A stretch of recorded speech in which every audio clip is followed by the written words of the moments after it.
రా కుమారి రా రా కూర్చో కూర్చో. వదినా రండి కూర్చోండి వదినా. బాగున్నారా? బాగున్నాను. బాగున్నా సేపు కబుర్లు చెప్పడమేనా? ఏమన్నా వెరైటీలు చేసి పెట్టొచ్చుగా.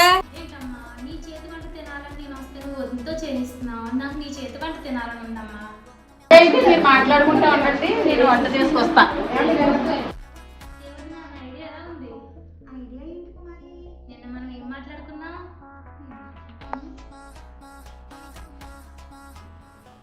వదినా ఎలా ఉన్నారు? బాగున్నాను వదినా. మీరు ఎలా ఉన్నారు? బాగున్నాను. వచ్చు కదా ఇంటికి, మీరు వచ్చి చాలా రోజులైంది. నేను ఎప్పుడు వచ్చినా నువ్వు వంటగదిలోనే ఉంటావు వదినా. సరదాగా కొంతసేపు మాట్లాడుకుంటా కూడా ఉండదునా. అయ్యో, మన వంట మనం చేసుకోవడంలో తప్పే ఉంది. రెండో వదినా సరదాగాని. సరే వదినా. సరే అయితే నేను మంచి ఐడియాతో వస్తాను. ఎవరికి ఏ ప్రాబ్లమ్స్ గొడవలు కూడా ఉండవు. సొంత తోబుట్టులా ఉన్నావు కుమారి నువ్వు.